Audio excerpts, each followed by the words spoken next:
Bisa buka. Apa kalau Pak Andi nggak apa-apa? Oke, selamat malam semuanya Bapak Ibu yang sudah hadir di acara hari ini. Kita akan mulai dulu dengan doa yang akan dipimpin oleh Wansa Andi Haryanto. Tempat dan waktu saya persilakan.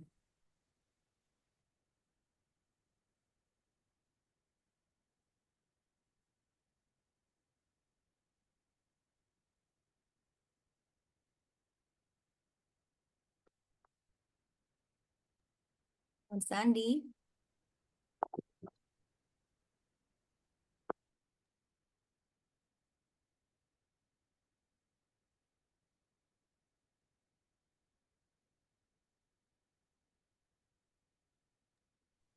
Tek 1 2 Wansa Andi, apakah Anda bersama kami? Kalau enggak, boleh minta tolong untuk C.S. Johan untuk membawakan doa pembuka.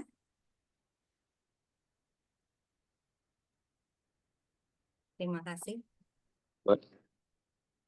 Ya, selamat malam teman-teman semuanya yang kami hormati. Malam ini kita akan melanjutkan tentang Rucel Study ya, acara Rucel Study yang merupakan program dari bidang pendidikan Parakin. Mari kita memulainya dengan doa. Pangkian Sangti, 因原谅我们以后众往精神焕发，尽血天恩善哉。Kehadirat Huang Tian, Tuhan yang Maha Besar di tempat yang Maha Tinggi, dalam bimbingan Agung Ceseng Kung Ce, dipermuliakanlah. Pada malam hari ini kita semua berkumpul bersama dalam rangka mengikuti acara belajar dan mengajar, yaitu Rucau Study yang diselenggarakan oleh Parakin, dan hari ini malam ini akan dibawakan oleh Chosen Benny. Semoga semua materi ini bermanfaat dan mohon mendapat petunjuk dan bimbingan dari Huang Tian serta Nabi Chosen Kong Ce sehingga acara ini dapat berlangsung dengan baik. Demikianlah kita semuanya bersujud dengan kerendahan hati, belajar dari tempat yang rendah ini terus maju menuju tinggi menempuh jalan suci. Kuatkanlah iman kita semuanya sehingga kita senantiasa dapat hidup dalam jalan kebenaran. Wang Yi Sang Di Wei Tian Yu De Sanjai. Silakan, Dosen Poni. Baik, terima kasih. Kita akan langsung saja. Saya akan bagikan dulu untuk PPT singkatnya.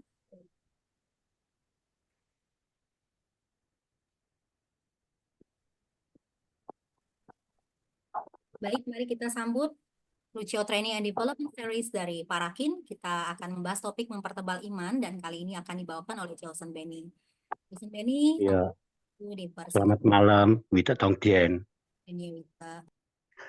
Sebelum saya mulai, dalam kategori, menurut saya ini kategori sharing ya, itu saya ingin menyampaikan dulu salam keimanan kita hanya kebajikan Dien berkat Wita Tongdien.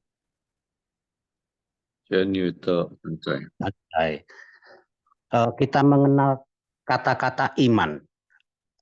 Perlu untuk saya pahami terlebih dulu apakah iman itu. Karena kalau tanpa kita memahami apakah iman, kita hanya bisa ngomong tapi nggak tahu artinya kan.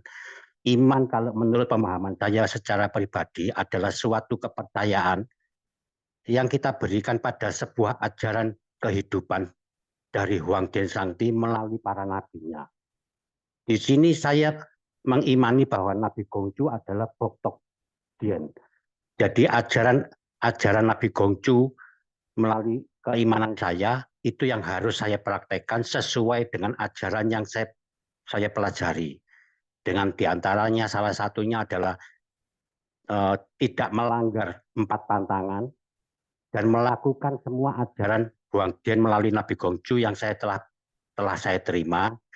Salah satunya adalah melakukan persembahyangan kepada para leluhur dan melakukan lagu bakti dengan tulus ikhlas dan penuh dengan rasa hormat. tulus ikhlas tanpa rasa hormat juga percuma. Dalam keimanan saya, agama Konghucu yang saya pahami, itu berdasarkan pengalaman hidup saya. Beberapa tahun yang lalu, di Bunbyo itu ada program doa di rumah sakit. Dan saya waktu itu masih tujin, belum rohaniwan, belum kioseng. Masih tujin, tapi saya suka dengan kegiatan-kegiatan sosial. Jadi saya ditunjuk untuk doa di rumah sakit. Banyak pengalaman-pengalaman aneh yang saya alami. Salah satunya pengalaman-pengalaman yang menyenangkan maupun yang suka maupun duka. Sukanya adalah saat kita mendoakan pasien itu mengalami perubahan ke arah lebih positif. Dukanya meninggal. Ada pasien yang saya doakan besoknya meninggal.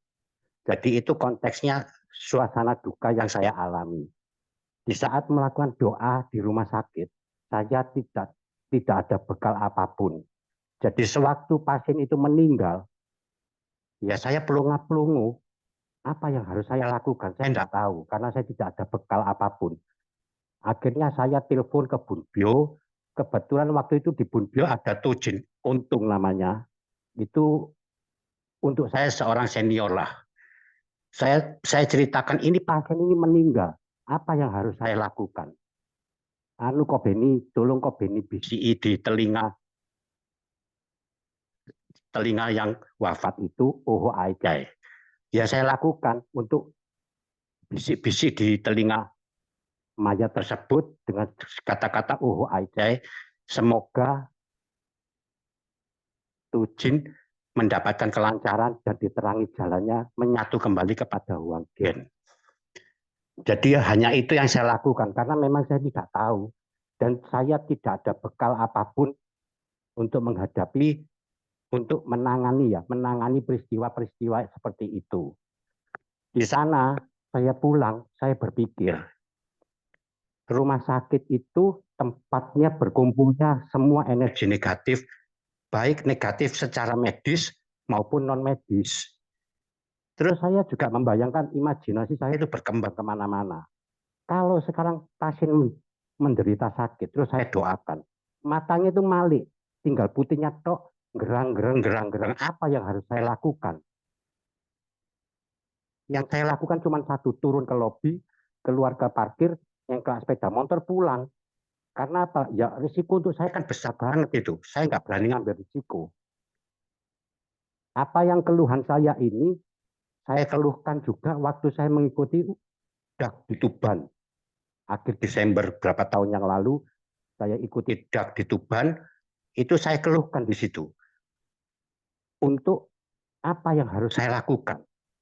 Saat saya doa, ternyata pasiennya matanya malik, tinggal putihnya tok, gerang-gerang, apa yang harus saya lakukan? Waktu itu omongan saya itu ditanggapi oleh Wense Ongki dan Wense Li Tianghai. Menurut beliau berdua ada doa yang harus bisa untuk saya ucapkan. Nanti setelah acara DAK, kita bicara lagi, Kobeni. Saya tunggu-tunggu sampai acara DAK selesai, nggak ada apa-apa, nggak ada doa yang diberikan untuk saya. Nah, saya bingung ini gimana kalau terus-terusan begini kan juga risiko untuk saya cukup besar. Akhirnya di waktu itu saya lagi tidak ada tugas di rumah sakit, saya dolan, ya istilahnya itu jaga di Bunbyo, ketemu sama Jekse Usman Arif. Kebetulan beliau saya anggap senior, saya mengeluh kepada beliau, gimana itu Jekse? Kalau saya mengalami hal seperti ini, apa yang harus saya lakukan? Satu katanya Syekh Usman Arif waktu itu iman. Kalau imannya tebal dan kuat, semua itu tidak ada artinya. Ya waktu itu saya hanya menanggapi apa perkataan dari Syekh Usman itu, waduh, kon cuman ini kata-katanya. Kalau imannya seorang Syekh Usman nggak perlu kita ragukan lagi. Seberapa tebal dan seberapa kuat berdasarkan pengalaman hidup, tentu keimanan beliau jauh-jauh berlipat ganda daripada saya ketebalan dan keampuhannya. Yang saya maksud di sini apa yang harus saya lakukan? Terus 2 minggu yang lalu saya ini sudah lama nggak pernah buka kitab sesu saya gitu. Coba-coba saya baca kitab sesu. Ternyata di situ ada kitab sesu itu di tengah sempurna. bab 22 ayat 1. Itu berbunyi, orang tingkat kedualah yang walaupun harus menempuh cara berbelit-belit, akhirnya dapat beroleh iman. Ini sesuai dengan apa yang saya alami. Saya menderita stroke 3 kali, terus mengalami tabrak lari yang membuat tulang pinggul saya pecah, harus operasi besar. Apakah ini yang dimaksud dengan ayat harus menempuh cara berbelit-belit agar dapat beroleh iman? Apakah ini yang dimaksud ayat itu? Jadi banyak istilahnya itu saya berpikir ke dalam diri saya sendiri karena saya juga kurang paham. Jadi saya berusaha memahami setingkat dengan pemahaman saya sendiri. Apakah itu saya beroleh iman? Terus juga dikatakan,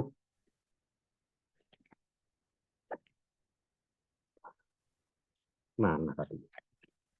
Sebentar ya, saya buka kitab sesunat dulu.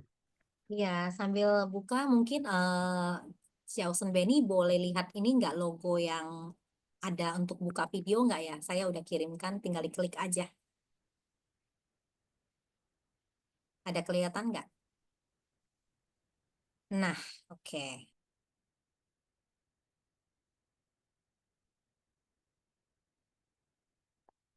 Oh ya, ya betul. Iman itu menjadikan bentuk. Bentuk menjadikan kenyataan. Menurut pemahaman saya, iman itu menjadikan bentuk dalam arti kata bentuk itu ya doa. Dalam doa yang dipenuhi dengan keimanan, keyakinan, akhirnya menjadi sebuah kenyataan. Kenyataannya saya memohon kepada Huang Jian melalui Nabi Gongju, saya dapat berjalan pulih, berjalan kembali, lepas dari tongkat, lepas dari kursi roda. Kenyataannya sekarang saya bisa lepas dari tongkat, saya lepas dari kursi roda, bahkan sampai di Purwakarta.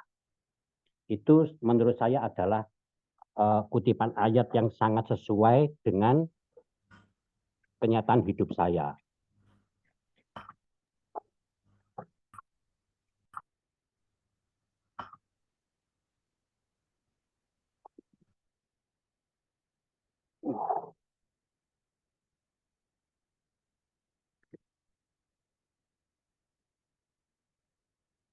Kemudian saya lanjutkan dengan ayat yang selanjutnya, tengah sempurna, bab 24 ayat 1.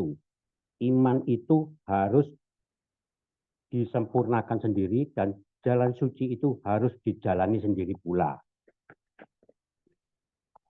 Tempo hari saya dapat sebuah pencerahan dari para senior yaitu Wenzel Lucia mengenai pemahaman hal masalah iman. Iman itu harus selaras dengan perilaku kita. Apa yang Nabi Gongcul larang untuk tidak kita langgar dan apa yang harus kita lakukan itu harus sesuai dengan perilaku kita.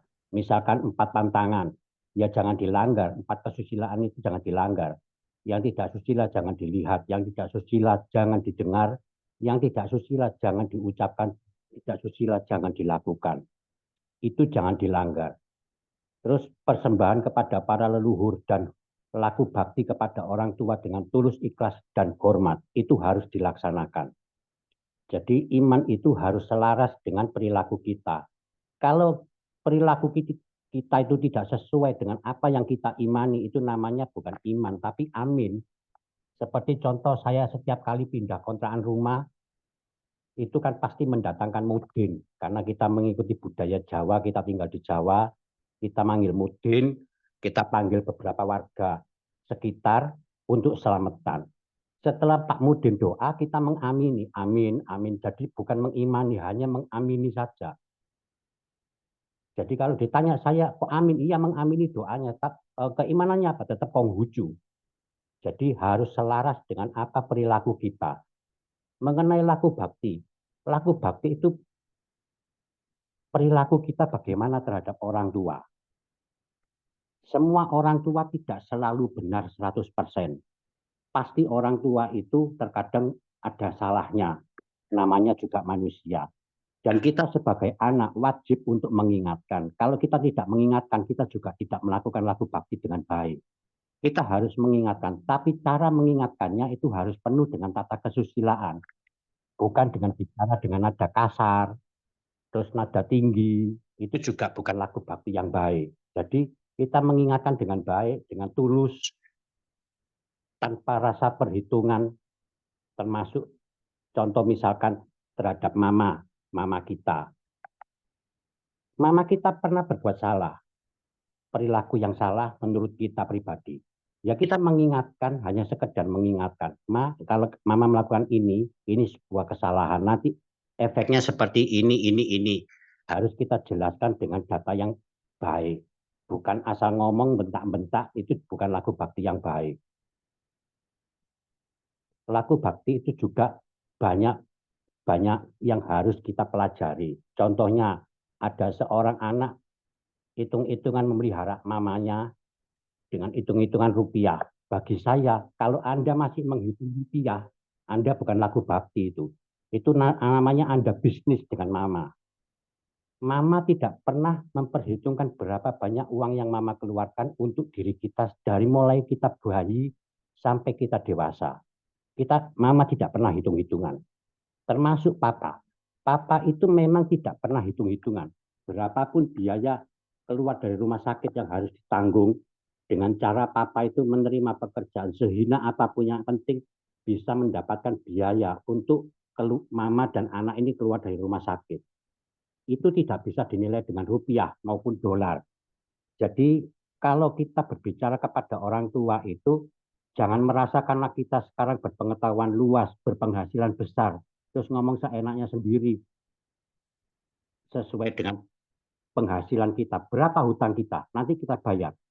Hutang kepada orang tua itu tidak bisa dibayar dengan rupiah maupun dolar, berapapun kekayaan kita. Itu yang harus selalu kita ingat.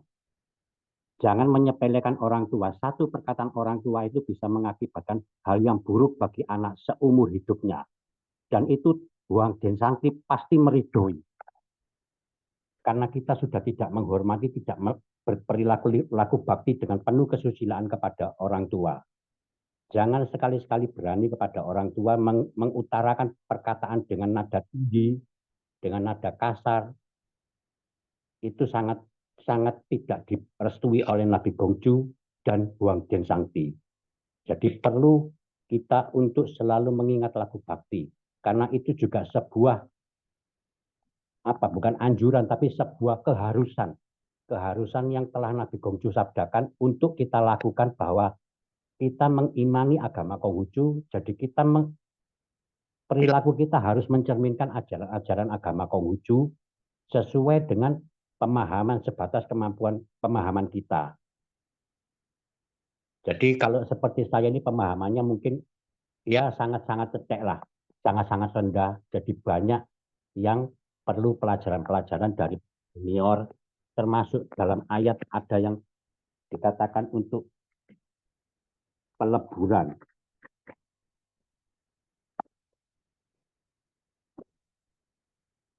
Di situ ada peleburan, itu apa yang dimaksud dengan peleburan itu saya juga tidak ngerti. Tempo hari saya pernah bertanya kepada Habsu Bingki Irawan saat beliau masih hidup, dan pertanyaan itu saya ajukan waktu di Suyen Batu. Tapi waktu itu mungkin Syekh Bingki masih sibuk, jadi saya belum memperoleh pencerahannya. Yang dimaksud peleburan itu bagaimana dan apa efek dari peleburan itu saya juga belum mengerti. Mungkin nanti di akhir sesi ini ada beberapa para senior yang berkenan memberikan pencerahan untuk saya. Saya ucapkan terima kasih sebelumnya. Kalau kita mau mempelajari agama Konghucu dengan benar dan mempraktekkan dengan benar, tidak ada yang sulit dan susah. Semua itu lakukan dengan senang hati dan penuh tanggung jawab. Jadi seperti yang saya sering katakan, 4 tantangan itu lakukanlah dengan konsisten setiap hari, setiap jam, setiap menit, dan setiap detik. Yang tidak susila jangan diucapkan. Diucapkan itu bisa dari mulut, bisa dari hati. Mulut memang tidak berucap, tapi dalam hati berucap. Yang tidak susila itu juga sudah melanggar 4 tantangan itu. Jangan main-main dengan 4 tantangan.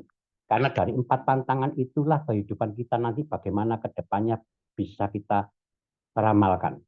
Kalau kita keluar dari rumah, terus ada orang lewat, kita maki-maki, ya sudah jelas kok. Masa depannya Pak akan bagaimana sudah jelas. Jadi itu 4 tantangan itu satu hal yang sangat-sangat penting dan menurut saya pribadi sangat fundamental, sangat mendasar sekali. Yang tidak susila jangan diucapkan itu sangat mendasar. Yang tidak susila jangan dilakukan. Itu hal yang bisa dikatakan lebih mudah untuk dilakukan daripada yang tidak susila jangan diucapkan. Karena yang tidak susila jangan diucapkan itu kadang-kadang orang ngomong, mulut saya nggak bicara, tapi hati saya bicara. Ya sama saja, itu namanya juga sudah mewakili mulut yang berbicara. Jadi berhati-hatilah dengan hati. Bersihkanlah hati, itu yang paling penting.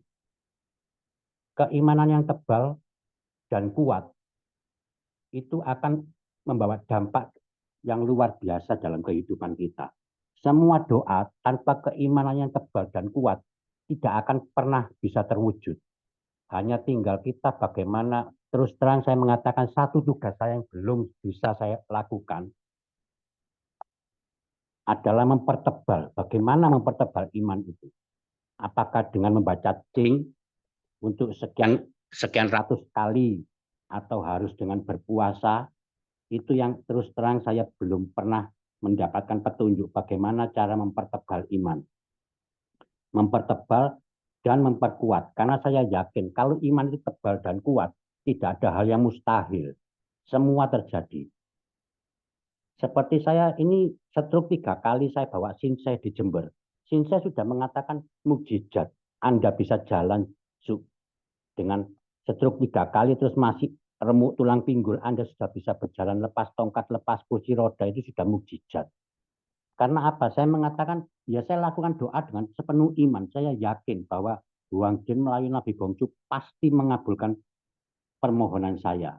Tentunya permohonan itu dilakukan dengan penuh kesusilaan. Kesusilaannya dalam berpakaian, dalam mengucapkan doa juga kita harus santun, kita nggak bisa ngomong seenaknya sendiri seperti Tuhan itu adalah teman.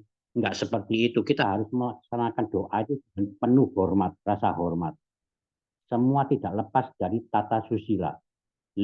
Kesusilaan itu sangat penting sekali. Seseorang yang berilmu akademisi sangat tinggi, S2, S3, mohon maaf, saya bukan bermaksud menyinggung siapapun di sini yang memiliki gelar demikian ya. Tapi kalau gelarnya seperti itu, tapi tidak memegang kesusilaan, nggak ada. Bagi saya nggak ada artinya gelarnya itu.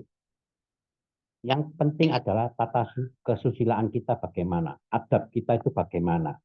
Menghadapi orang yang sekeras apapun, kalau kita melakukannya itu dengan baik, dengan penuh kesusilaan, dengan penuh adab, ya baik-baik saja semuanya. Tapi kalau kita ngomong seenaknya sendiri, kita melanggar di antara 4 tantangan itu, ya kita nggak punya teman, hidupnya sendiri. Tidak akan bisa bersosialisasi dimanapun kita tinggal. Bukan hanya di Surabaya, di Purwakarta, di Jakarta pun sama. Kalau kita tidak memegang 4 tantangan itu kita langgar semua, kita nggak akan pernah bisa hidup dengan baik, dengan tentram, tidak akan pernah bisa. Jadi itu sebuah pegangan untuk saya pribadi. Keimanan itu beda dengan keaminan. Kalau amin ya cukup tujin berdoa, saya amini. Tapi apakah saya mengimani? Ya nanti dulu keimanan saya tetap agama Konghucu. Dan itu saya sering memohon kepada Huang Jin dalam setiap doa saya malam sebelum tidur, agar saya diperteguh keimanan saya untuk senantiasa dan selalu berkeimanan Konghucu, dan selalu meyakini bahwa Nabi Gongcu adalah boktok Tuhan. Itu kalau kita selalu mengamini itu, mengimani itu, saya yakin seberat apapun kita tidak akan bisa gampang oleng.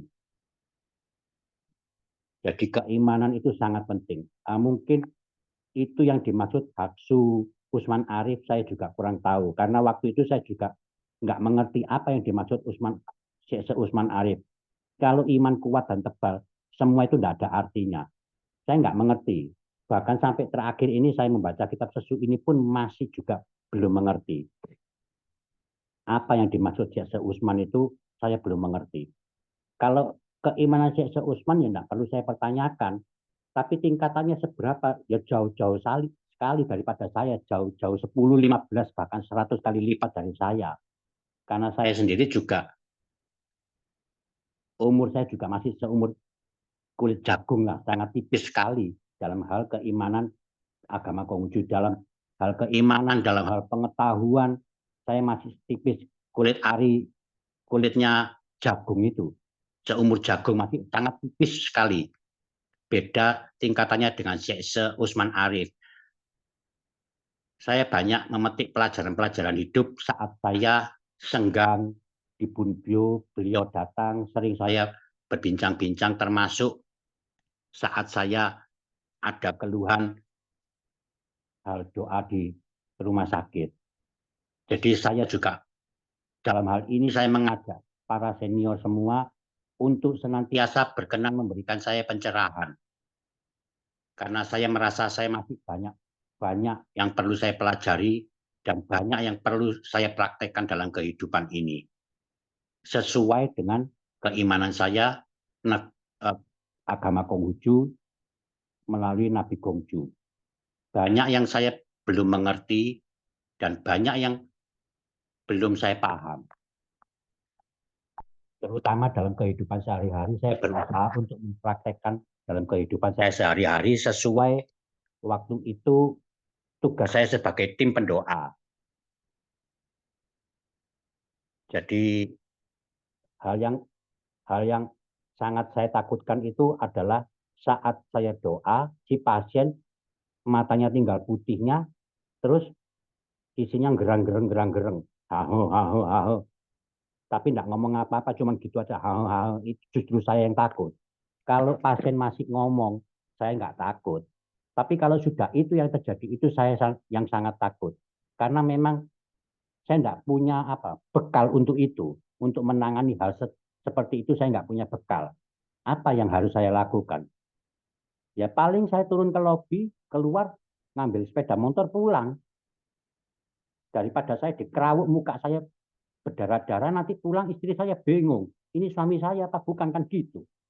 Kan risiko saya kan besar sekali, lebih baik saya pulang. Saya doa di rumah untuk pasien aja. Cuman ya karena pengalaman saya seperti itu, saya mengajak untuk para senior tidak bosan-bosan untuk memberikan bimbingan kepada saya, kepada semua para junior, termasuk semua para junior, memberikan bimbingan dan bekal. Bukan hanya bimbingan, tapi juga bekal. Karena bekal itu kalau kita misalkan di garis depan, tidak diberi bekal apa-apa, kita mati konyol. Tuh. Ini perlu untuk selain sharing, saya juga masukkan juga para senior kalau menugaskan para juniornya, misalkan tugas apa, dipikirkan dulu kira-kira kejadian apa yang terburuk dan bekal apa yang harus diberikan agar person tersebut bisa mengatasi bila terjadi hal-hal yang kurang baik. Enggak terus pelongo-pelongo seperti yang saya alami saat pasien meninggal. Itu pasien dari Krian itu. Itu waktu itu ada pesan dari Kausing Gatot untuk didoakan selama 1 minggu berturut-turut di Rumah Sakit RKS Surabaya. Saya lakukan tiap hari, waktu itu kalau nggak salah hari keempat saya doa itu pagi saya datang, tahu-tahu kordennya ditutup semua. Susternya saya masuk, susternya bilang, loh ini pasiennya meninggal Pak, subuh tadi. Saya bingung apa yang harus saya lakukan. Saya nggak ngerti, saya pegang badannya, wah sudah dingin. Padahal waktu itu dalam keluarga saya ini kan masih istilahnya itu masih memegang sebagian adat budaya Tionghoa. Jadi kondisi saya waktu itu memang jiong. Kalau sio saya jiong. Saya cerita mama saya bilang, loh kamu megang mayat kalau gitu. Wah bahaya sekali kamu, ayo mandi keramas. Jadi karena saya tidak punya bekal ya, saya lakukan itu semua. Pemikiran saya itu cuma satu. Bekal saya berniat melakukan hal baik, Tuhan pasti memberikan perlindungan untuk saya. Hanya itu pegangan saya. Tidak ada pegangan yang lain-lain, misalkan untuk doa atau apa yang harus dilakukan. Saya tidak punya bekal seperti itu. Istilahnya kalau orang Surabaya ngomong bondo nekat. Apa yang terjadi, terjadilah nanti. Dasarnya saya bertujuan baik, Wang Den pasti melindungi. Nabi Gongju pun pasti berkenan dan melindungi juga. Kalau untuk pasien yang sembuh, saya senang, nggak perlu duka dan tidak perlu ada rasa khawatir. Dan itu sudah pernah terjadi, ada pasien yang untuk cuci darah, dimasuki darah itu nggak bisa. Jadi tangannya itu sudah sampai biru semua. Dimasuki jarum suntik untuk jarum infus untuk masukkan darah itu tangannya sudah biru semua. Saya datang, saya doa, saya pulang, berapa jam setelah saya pulang dimasuki darah ternyata bisa masuk darahnya. Saya bilang, itu semua bukan berkah saya, tapi Nabi Gongju. Nanti Anda doa secara khusus di Kelenteng Bunbyo. Jadi ya memang selain saya melakukan perbuatan sosial, juga saya memberitakan untuk datang ke Kelenteng Bunbyo. Dan mereka datang pas waktu itu ada acara Harla Nabi. Harla Nabi, mereka berdua itu datang bersembahyang secara khusus di Kelenteng Bunbyo. Nah, kalau hal yang seperti itu sangat suka untuk saya. Tidak, bukan duka. Yang duka itu yang meninggal. Dan yang mengkhawatirkan itu kalau yang matanya malik tinggal putihnya itu yang saya takut. Jadi dari bekal omongan dari pesan dari Syekh Usman Arif yang saya sangat ingat-ingat sampai sekarang, iman. Tanpa iman kita tidak bisa hidup. Kalau kita ada iman, separah apapun hidup kita pasti bisa bertahan. Itu pemahaman secara meluas ya, secara luas yang saya pahami. Dan pemahaman itu sangat-sangat sangat-sangat simpel, sederhana. Dengan keimanan kita bisa hidup. Separah apapun kehidupan kita pasti bisa bertahan. Tapi kalau kita tidak punya iman, habislah kita. Tidak ada gunanya kita hidup. Kita tidak punya pengharapan, kita tidak punya pegangan. Kita juga tidak punya, selain harapan, pegangan juga sandaran. Sandaran kita hanya satu, iman. Iman kepada siapa? Kepada Huang Jin Sangti. Melalui Nabi Gongju sebagai Doktor Dien. Itu yang senantiasa saya pegang. Saya rasa mungkin saya cukupkan demikian, termasuk lagu bakti. Makanya saya pesan kepada, mungkin ada beberapa orang di sini yang usianya masih lebih muda dari saya. Berlaku bakti dan hormatilah kedua orang tua selagi mereka masih hidup. Seperti saya ini, papa saya sudah nggak ada.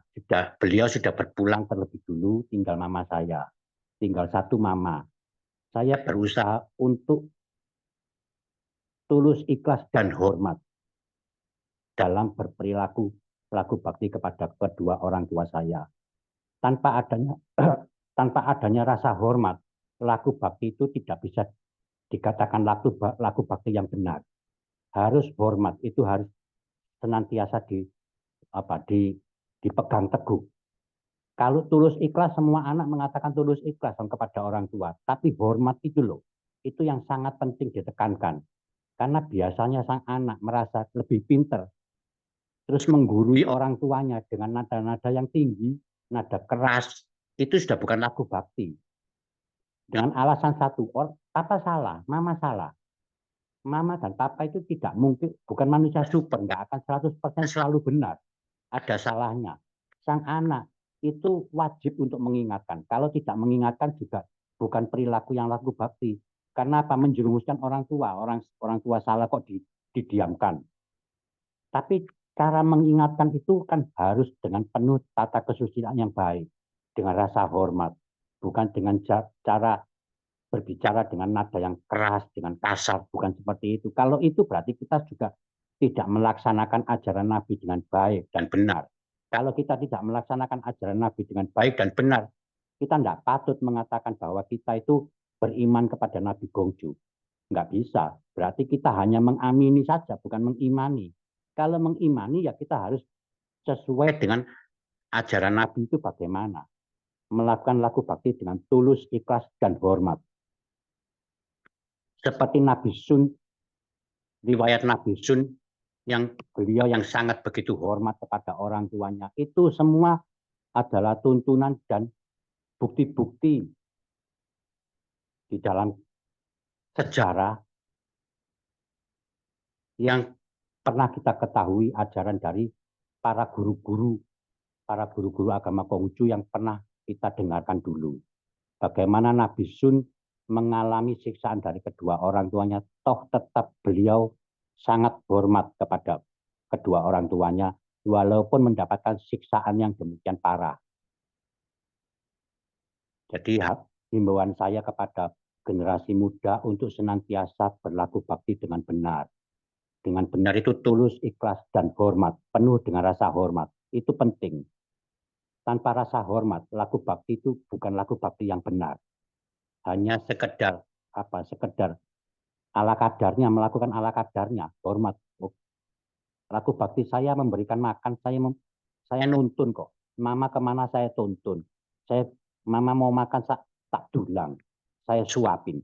Kalau hanya itu saja, bukan laku bakti yang benar. Laku bakti yang benar harus ada rasa hormat. Termasuk kita persembahyangan kepada para leluhur. Kepada para leluhur pun kita berdoa, bersembahyang. Itu juga harus dengan rasa hormat. Tanpa rasa hormat, kita ngomong kita berdoa, itu juga bukan perilaku bakti yang baik. Hanya sekedar di mulut saya melakukan laku bakti, tapi bukan laku bakti yang baik dan benar. Karena tidak dilakukan dengan betul-betul hormat. Bukan, ini apa yang saya utarakan ini sekedar sharing, tapi juga bukan sebuah penekanan. Saya tidak menekan, tapi itu memang pemahaman saya, hal ajaran Nabi Konghucu yang saya pahami sesuai pemahaman saya. Jadi kalau laku bakti itu harus dilakukan dengan tulus, ikhlas, dan hormat. Sedangkan 4 tantangan itu jangan pernah sekalipun dilanggar. Keempatnya jangan pernah dilanggar. Untuk kehidupan kita sendiri ke masa depan.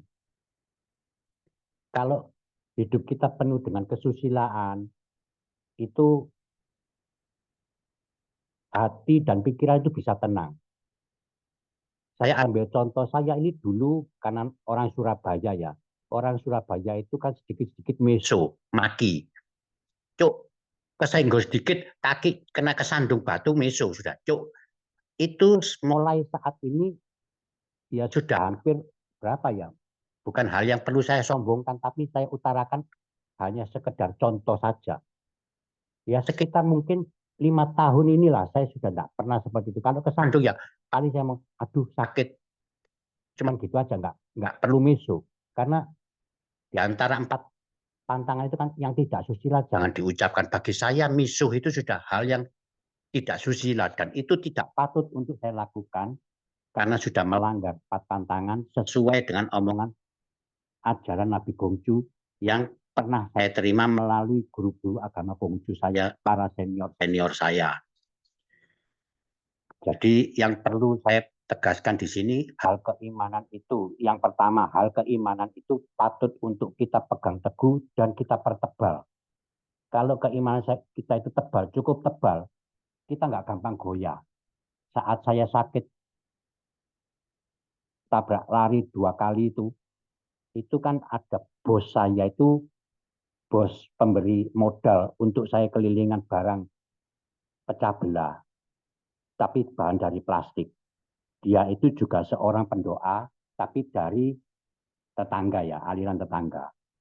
Cerita ke anak saya, gimana kalau papamu ikut, ini saya sebut saja ya, ikut Kristus. Mohon maaf, bukan saya mendiskreditkan orang tertentu ya. Tapi yang saya salut adalah jawaban anak saya. Anak saya menjawab, udahlah biarkan papa itu kan nyaman di Konghucu. Sudah biarkan tetap di Konghucu, karena papa nyaman. Nah, menurut teman saya itu, bos saya itu, semua istri saya, anak-anak saya itu kan Katolik, kan Nasrani. Katolik jadi pengikut Yesus. Yang tidak kan hanya tinggal saya. Kata anak saya yang nomor 2, papa nyaman di sana, biarkan papa di sana.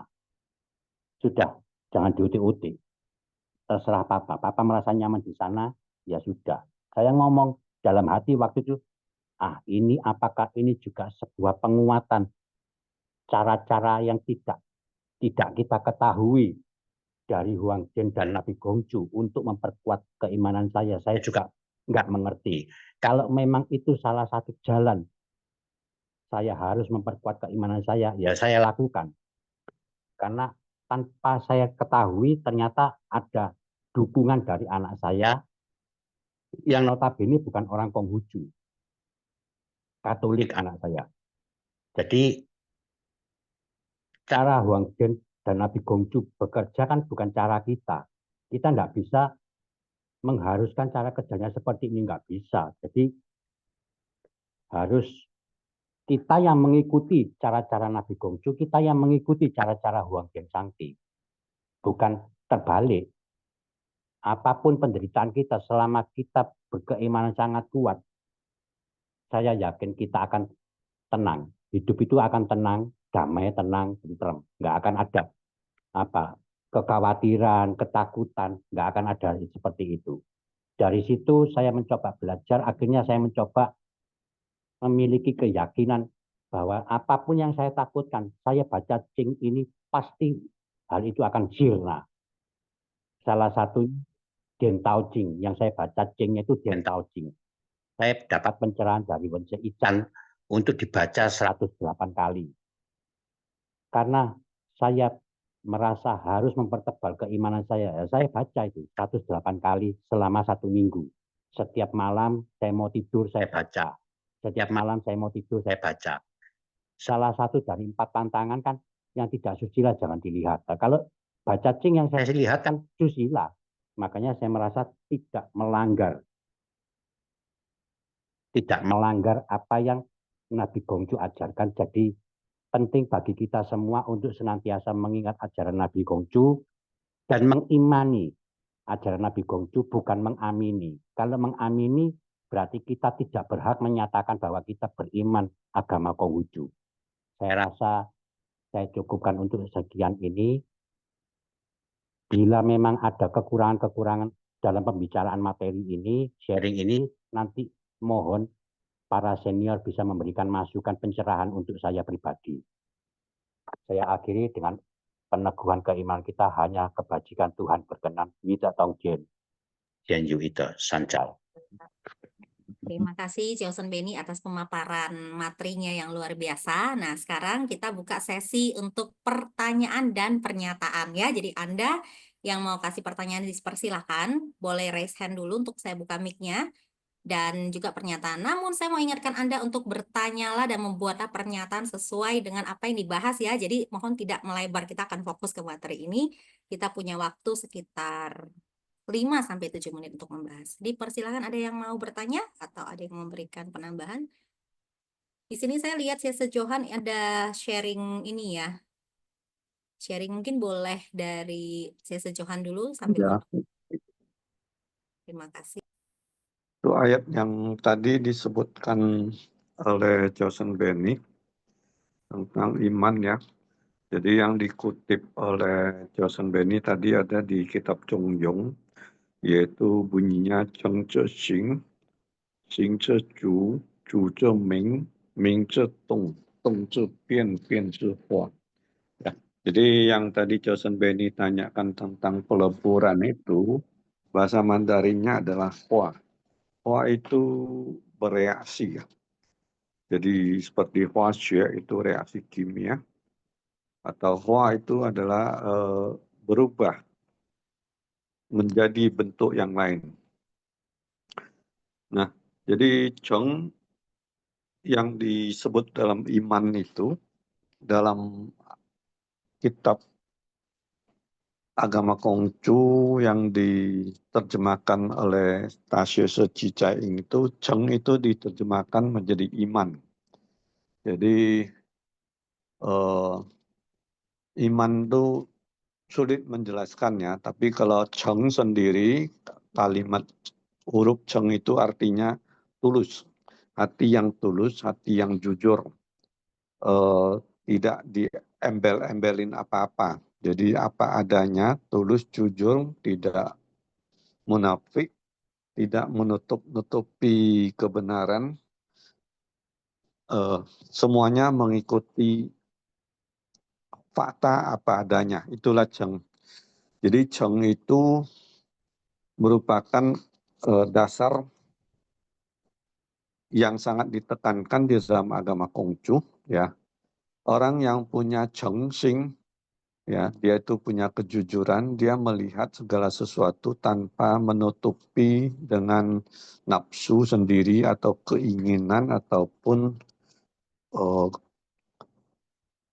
menutupi dengan apa yang dilihat, kemudian dia tidak diinginkan, kemudian dia mengarang sesuai dengan keinginan dia. Itu sudah tidak tulus, tidak jujur. Jadi tulus ada jujur, apa yang ada itulah yang diakui. Itulah Cheng.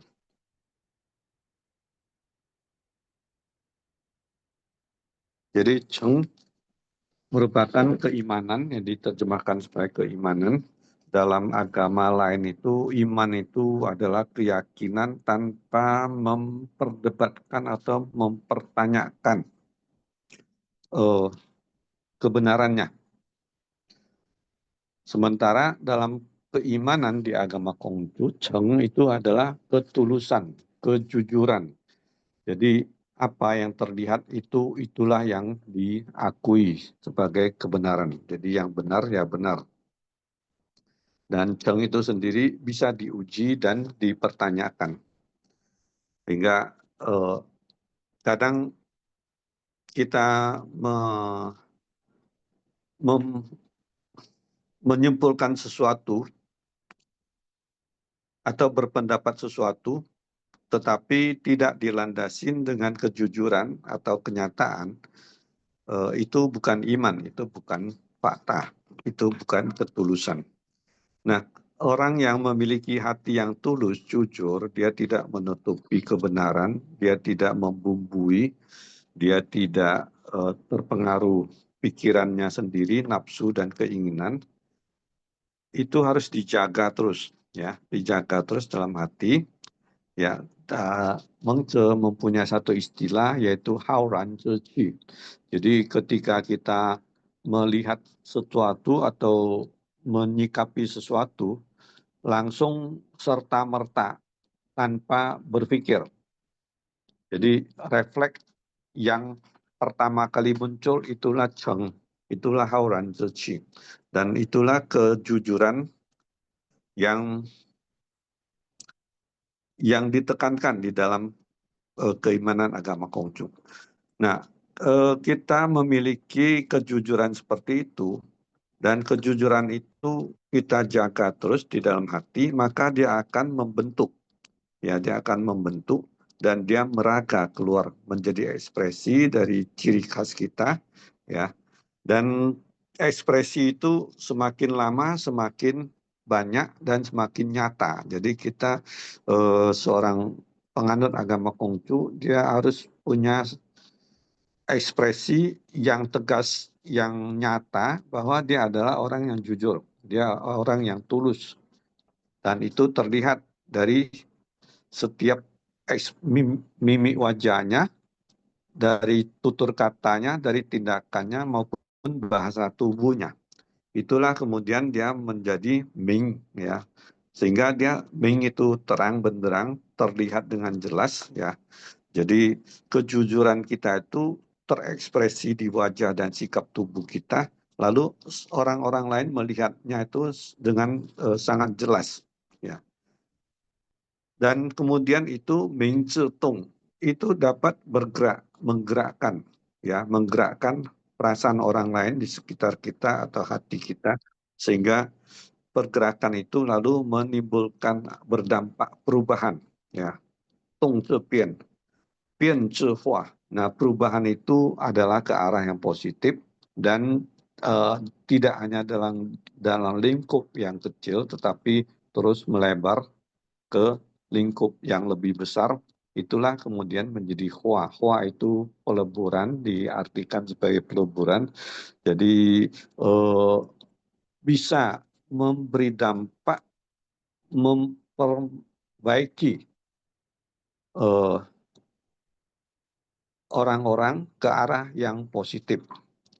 Nah, kalimat seperti ini itu senada dengan yang ada di ayat-ayat yang lain bahwa seorang penganut agama Konghucu dia berusaha memperbaiki diri sendiri, ya, lalu dia memperbaiki keluarga ke tingkat keharmonisan. Kemudian dia memberi dampak positif kepada masyarakat dan dia memberi dan dari masyarakat berkembang ke arah memberi perbaikan ke negara, bahkan ikut mendamaikan dunia.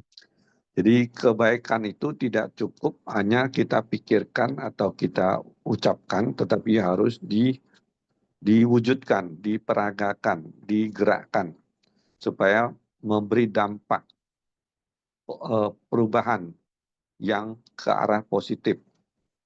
Jadi seperti itu sih ayat yang tadi disampaikan oleh Dosen Benny. Mungkin itu dulu. Silakan teman-teman yang lain. Terima kasih. Oke, baik, Johan.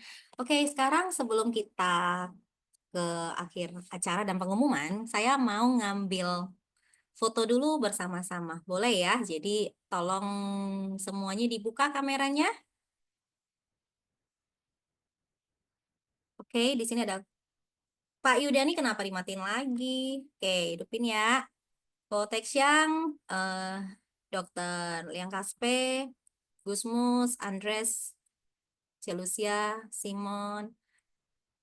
Oke, masih ada lagi? Nggak ya. Oke, dalam hitungan 3, saya akan ambil foto ya. Oke, 1. Yang lain nggak mau buka nih, yakin? Andreas, Kong Fangsen, Gusmus, dan Changlau. Changlau ini kamera kebuka, kenapa nggak ada orangnya ya? Oke, saya take picture ya. Senyum ya. 1, 2. Oke, ini sekali. Sebentar, tahan.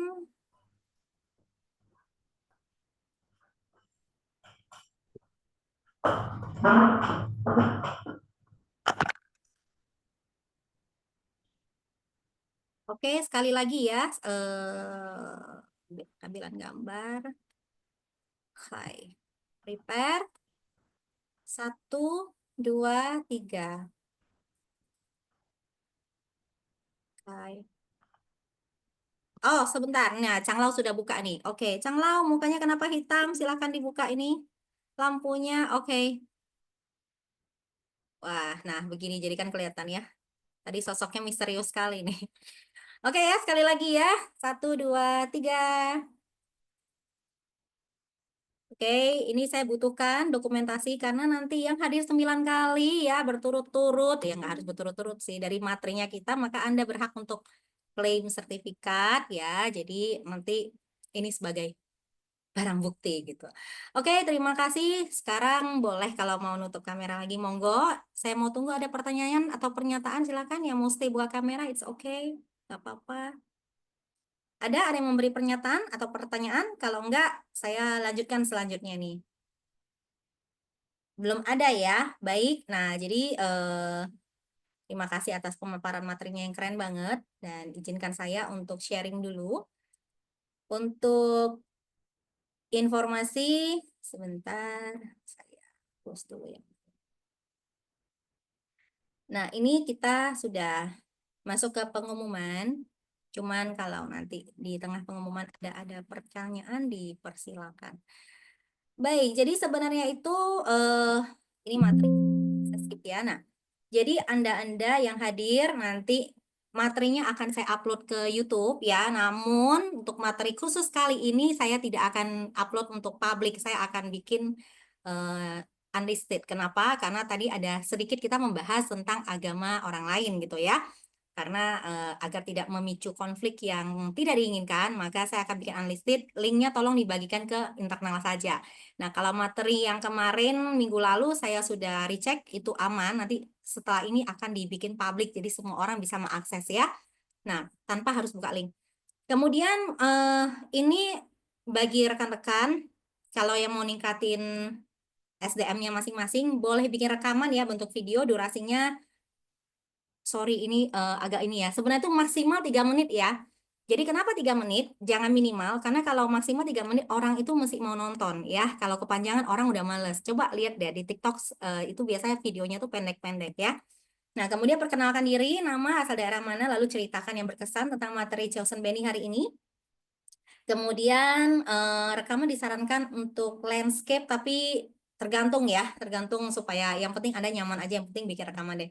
Kemudian dikumpulkan paling lama 1 minggu, yaitu sampai dengan minggu depan ke Wensaan Dewi Ranata. Nanti kita akan bikin grup trainingnya ya, jadi kita akan kumpulin dulu untuk grup training. Nah, kemudian untuk minggu depan, ini adalah trainer kita yang hebat, jadi dia akan membuat materi untuk PPT. Kita semua perlu loh belajar untuk bikin PPT. Syaratnya adalah satu, Anda punya PC ataupun tablet yang memiliki aplikasi PPT. Kalau belum ada, monggo diinstal dulu. Kemudian yang kedua adalah Anda diwajibkan untuk memberikan kontribusi secara sukarela. Kenapa? Karena biasanya nih kalau kita belajar ya, setahu saya ya, kalau kita ada sedikit kontribusi, itu biasanya pertukaran energi, kita akan lebih mudah untuk menyerap ilmunya.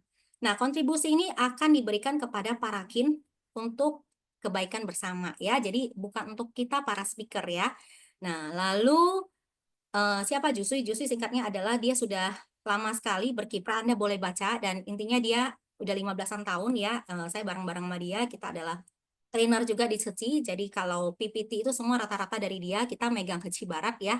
Nah, Heci Barat itu cukup luas dan ini salah satu flyernya ya. Jadi kita ada materi buat ngajarin mulai dari anak-anak kecil, kemudian sampai dengan SMA, bahkan kita megang anak-anak yang kuliah dan parenting ya. Kalau parenting biasa saya yang megang.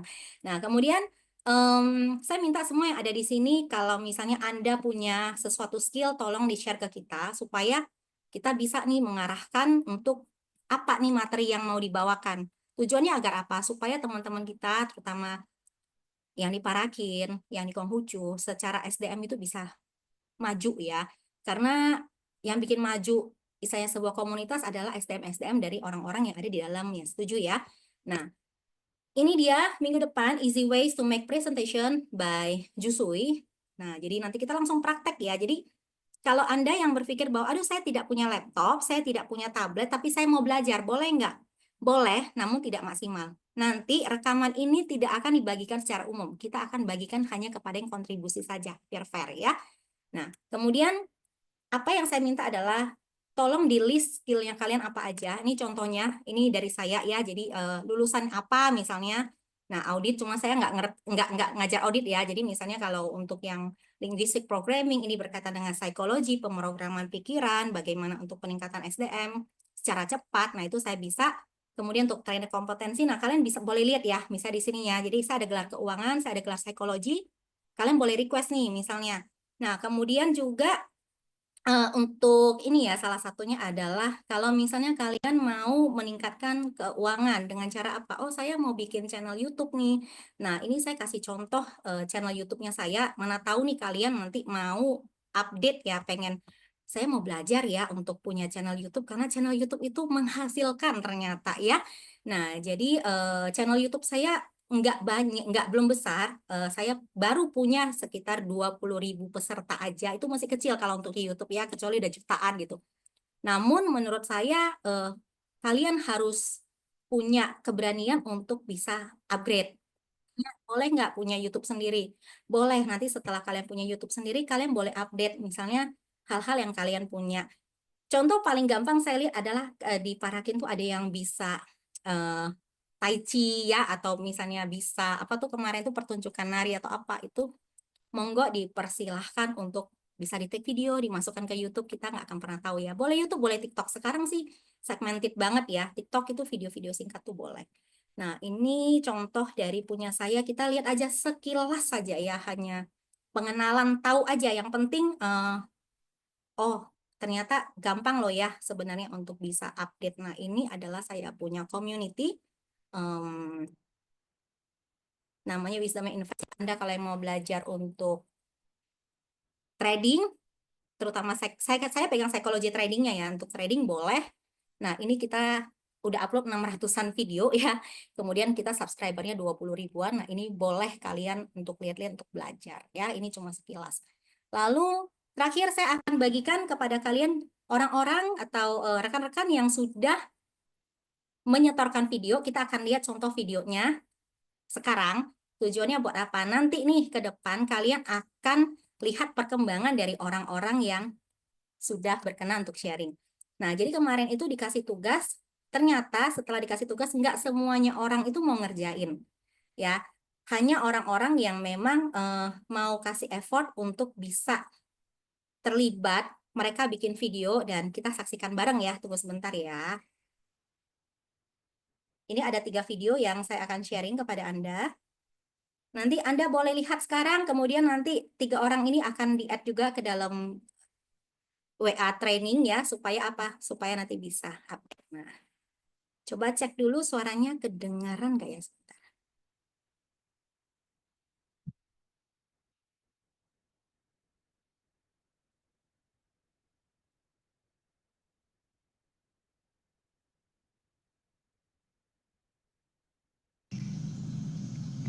Wei Tek Tong Dian, Kedengaran? saya orang Tionghoa,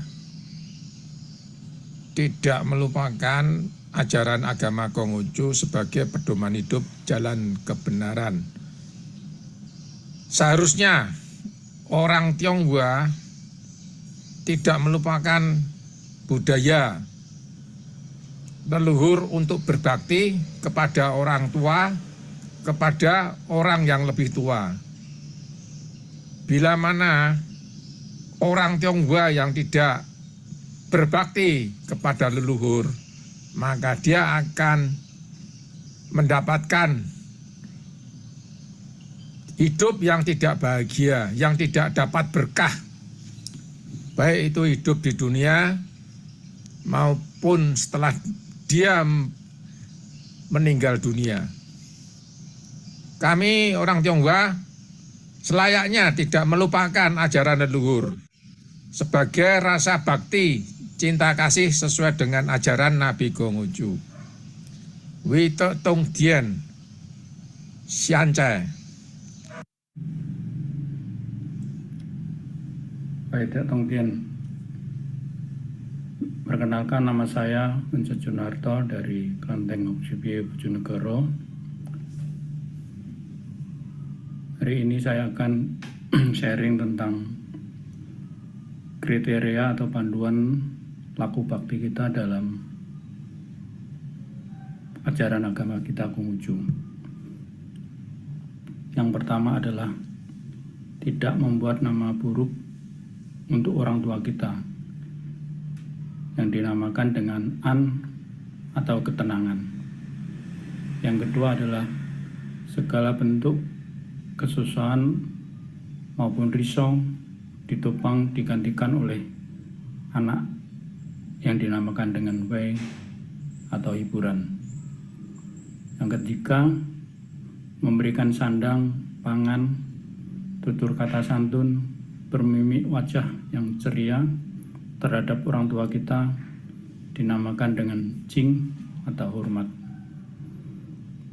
Yang keempat, jika dimarahi, disalahkan oleh orang tua kita, tidaklah benci atau menyalahkan orang tua kita, yang kita namakan dengan sun atau patuh.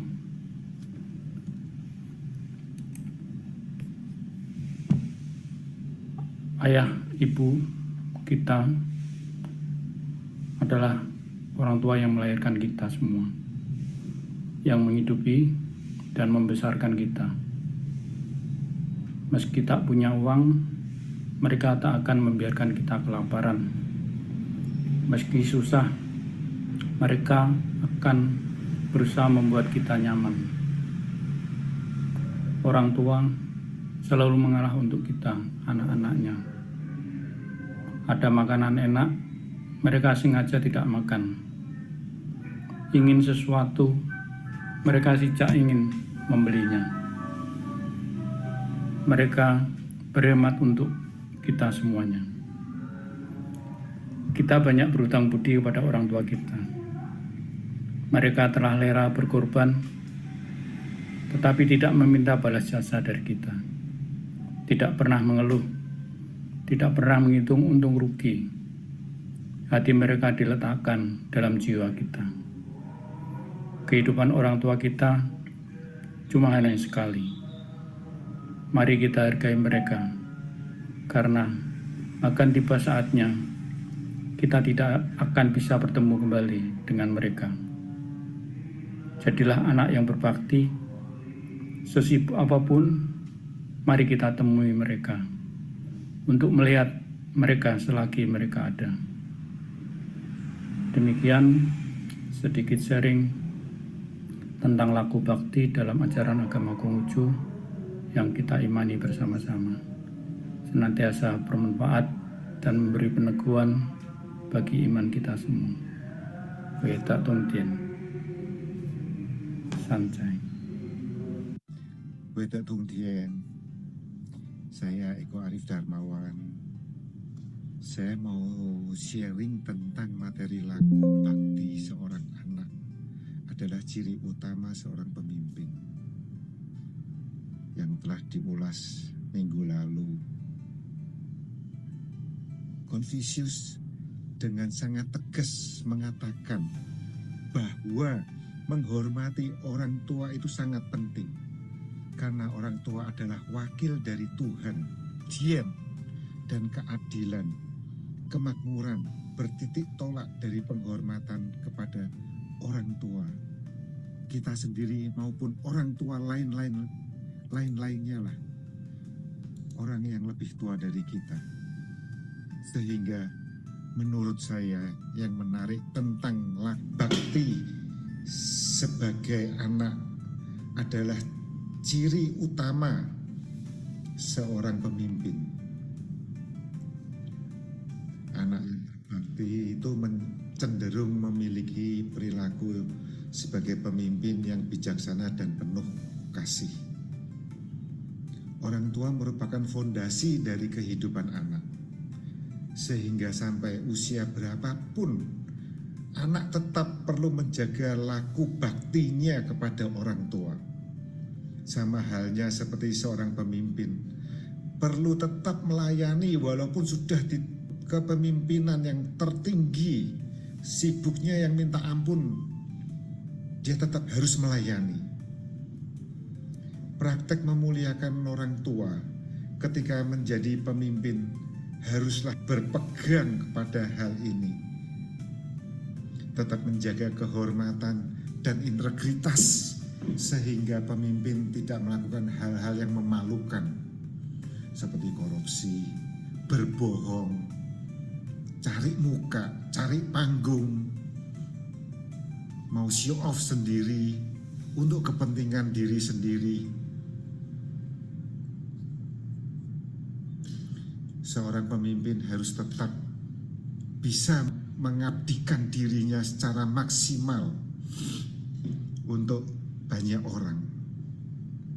Demikianlah sharing saya. Ya, semoga bermanfaat. Thank you. Bye.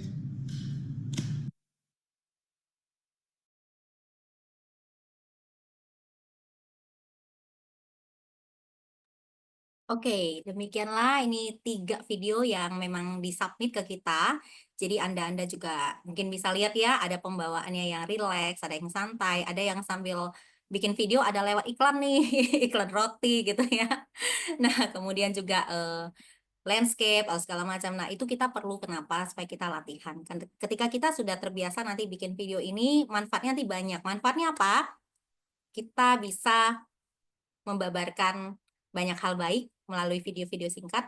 Kita bisa jualan ya, kalau kita juga bisa pinter bikin video. Nah, nanti teman-teman di sini, Bapak Ibu di sini, sorry ya kebiasaan saya panggil teman-teman, mohon maaf. Bapak Ibu di sini nanti tolong bikin video aja. Saya mau challenge nih para ibu-ibu atau para wanita ya, karena tadi bapak-bapak semua nih yang bikin ya. Ayo para wanita-wanitanya juga kudu macu nih, wanita-wanita Konghucu ya. Jadi dibikin videonya nanti di-sharing ke kita. Oke, itu aja materi hari ini. Terima kasih dan nanti akan ada doa bersama ya, benar? Sese Ajuan. Ya, setelah ini dilanjut ada doa bersama. Doa bersama ya. Oke, kemudian bagi Anda tadi saya udah dengar ada yang daftar untuk belajar PPT. Saya lupa ngomong ya bahwa nanti kelasnya kalau full kita akan tutup ya. Jadi saya tidak akan buka buat rame-rame. Enggak, saya akan bikin limited. Karena ini kita workshop. Workshop tuh nggak bisa banyak-banyak. Jadi cepet-cepetan siapa yang daftar, siapa yang transfer ke Parakin, itu yang kita akan masukkan sebagai peserta. Fon, pesertanya berapa banyak? Saya nggak akan kasih tahu dulu, yang penting adu cepat. Begitu nanti kalau kalian daftar ternyata udah penuh, ya mohon maaf. Kenapa? Karena kita pengen lihat antusiasmenya dari kalian semua. So, ditunggu pendaftarannya segera, hubungin siapa, tunggu flyernya besok ya. Jadi jangan langsung hubungin ke Jusui. Jusui tidak menangani pendaftaran. Saya yang akan menangani pendaftaran ya, beserta nanti timnya Parakin. Oke, demikian dari saya. Mohon maaf kalau kita ada salah-salah kata, ada yang kurang-kurang, ada yang memang tidak berkenan di Anda, lupakan aja, ambil aja yang baik-baik, ambil aja yang positif. Kemudian mungkin penutupnya boleh ditambahkan Pak Johan. Setelah ini kita akan close Zoom ini. Terima kasih Pak Johan, saya serahkan kembali ke Pak Johan. Boleh ya Pak? Ya, terima kasih Bapak Ibu semuanya yang telah hadir, mendukung, mensupport acara ini. Dan kita berharap ini semakin menantang ya, semakin menantang dan khususnya akan diharapkan meningkatkan kemampuan kita-kita yang bergabung di sini ini dalam berekspresi, menyampaikan pikiran yang positif, dan juga bahkan nanti dilatih oleh Johnson Pony dan Tojin Jusui ya, yang sudah pakar dalam hal komunikasi massal. Jadi harus kita akui bahwa kita ini sangat lemah dalam hal psikologi komunikasi massal dan teknik-tekniknya, dan itu akan sangat membantu masa depan dan pekerjaan kita semuanya. Semoga apa yang kita sumbangsikan yang merupakan pelayanan daripada Parakin, Perkumpulan Rohaniawan Agama Konghucu Indonesia, kepada masyarakat ini memberi dampak positif dan memberi kemajuan kepada kita bersama. Ya, Wita Tongkian, Sancai. Sancai. Baik, dengan demikian kita akhirin sesi ini. Dan nanti link doa boleh nggak Pak saya bagikan ke teman-teman? Di-share. Siap. Ya, kita Ya. berharap juga ya Nanti dapat kita bergabung. akan mengundang Anda semua untuk bisa ikut untuk berdoa bersama, karena ada setiap malam jam 9 ada link doa ya. Jadi yang bisa ikut aja. Kalau enggak apa-apa. Sebisa Anda. Oke, sampai jumpa di minggu depan. Saya akhirin sesi ini. Terima kasih.